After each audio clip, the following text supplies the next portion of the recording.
You won't believe what happened when my lunch came flying in, literally. It was a regular afternoon. I was working from home and decided to try out a drone delivery service for the first time. I ordered a sandwich, tracked it on my phone, and a few minutes later, I could hear the soft buzz of the drone approaching. Everything was smooth, until she showed up. You know the type, clipboard in hand, tight-lipped, patrolling the neighborhood like it's her full-time job. Yep, the HOA lady. Let's just call her Karen.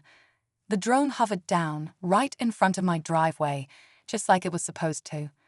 But instead of a cool moment of tech doing its thing, Karen stormed across the street, arms flailing, shouting that I was violating airspace regulations.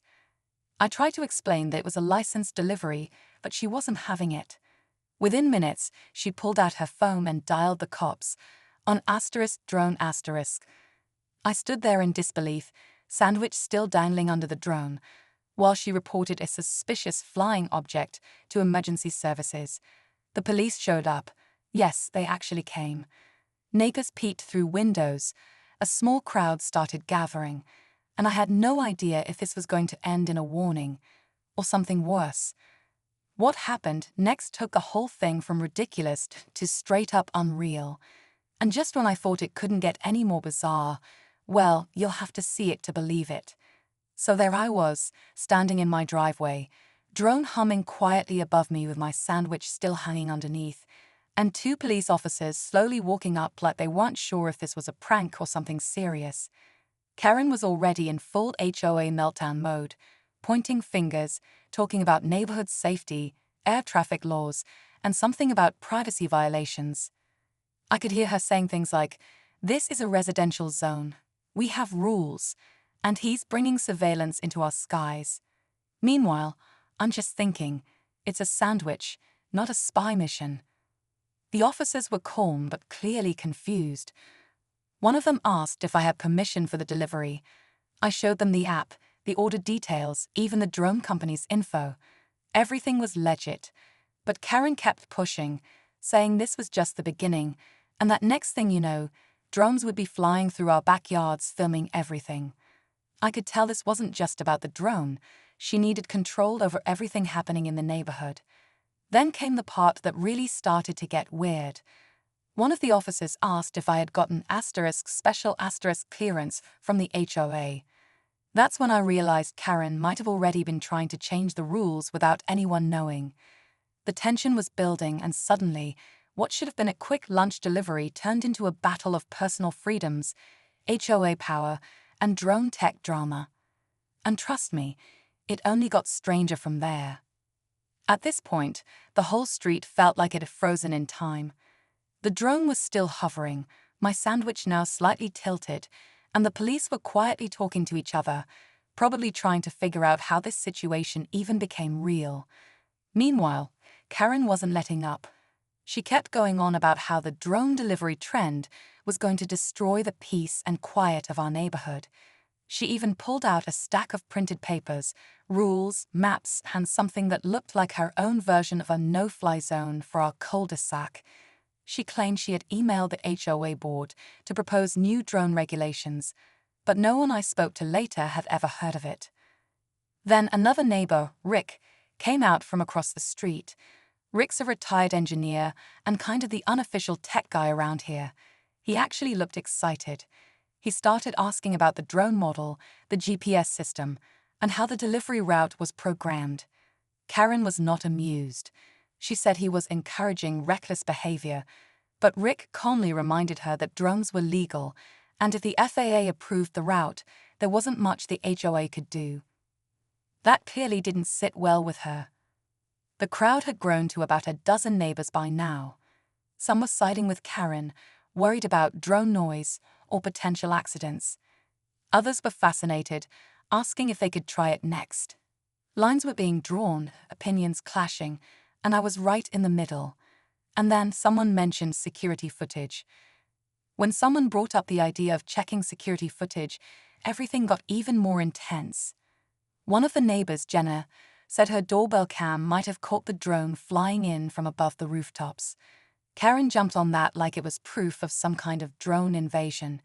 She insisted the footage would show how low it flew, how unsafe it was, and how it came in without proper notice. The officers agreed to take a look, probably just trying to calm her down at this point.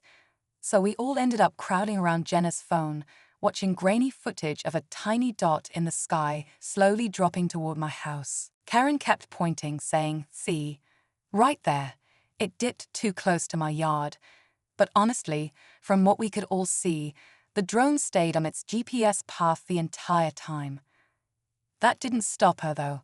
She started talking about launching a formal HOA complaint, threatening to call the FAA next, and even suggesting that the entire neighborhood should vote on a drone ban. Meanwhile, my drone, still holding my now very cold sandwich, ran low on battery and quietly landed in my driveway like it had had enough of the drama too. But just when things seemed like they might fizzle out, another neighbor stepped forward, quiet, soft-spoken Mr. Lewis, from the end of the block. He looked right at Karen and said something none of us expected. His words stopped everyone cold. What he revealed didn't just change the argument, it flipped the entire story on its head.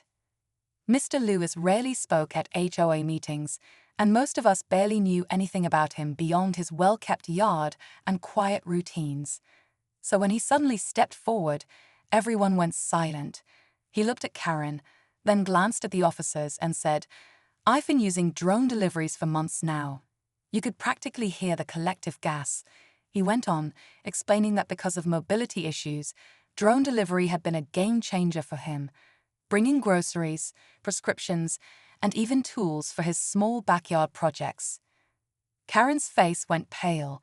She clearly hadn't expected someone like Mr. Lewis to step in, especially not with something that made her look like a one out of touch. But he wasn't done. He added, "And 2 weeks ago, someone tried to block one of my drone deliveries mid-flight, from their backyard." His voice was calm, but his words hit hard. The officers exchanged glances, and one asked if he had proof. Mr. Lewis nodded and said he had security footage too, footage of someone waving what looked like a broom at the drone, trying to knock it off its course. All eyes turned to Karen. Her expression shifted from confident to cornered, but she quickly deflected, accusing the drone companies of endangering residents and saying she was only trying to protect the neighborhood. The crowd's mood shifted again. Now it wasn't just about a drone delivery, but about whether Karen had been crossing a line herself. And just as the tension peaked, Rick suddenly said, "There's something else we need to talk about, something I just discovered in the HOA rules." Everyone turned toward Rick. He was holding a thick folder, the kind only someone who's actually read through the entire HOA handbook would have. He flipped to a marked page and said, "According to the bylaws, drone use can't be restricted unless voted on by the full community." And get this, no such vote ever happened. He handed the page to the officers, who scanned it briefly before one of them nodded. "So there's no legal restriction here," the officer said. "Not without a formal vote." Karen looked like she was about to protest, but Rick continued.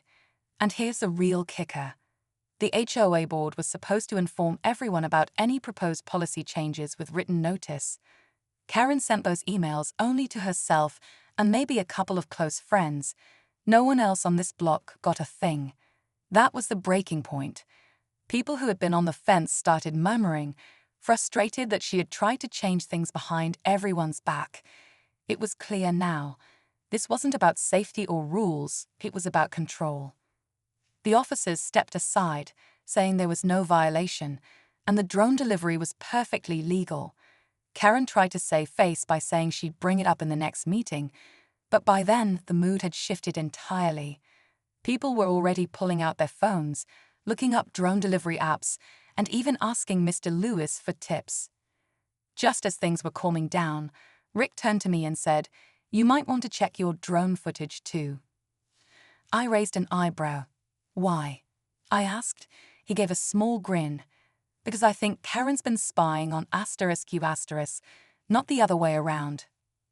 I didn't know what Rick meant at first, but later that evening, I went back through the drone footage from its onboard camera. Sure enough, there was a clear shot. Just as it descended, the drone briefly caught Karen in her backyard, pointing her phone directly at my house, zooming in like she was filming. Not just the drone, me. My driveway, my front door, everything. Suddenly, her whole privacy argument felt kind of hypocritical. I didn't report it, though. At that point, I figured the whole neighborhood had seen enough to understand what was really going on. In the days that followed, the tension cooled off. Karen went quiet for a while, and the next HOA meeting was packed. This time, real votes were taken. Drone delivery was allowed, officially, and a new rule was passed that no changes could be proposed without full community notice.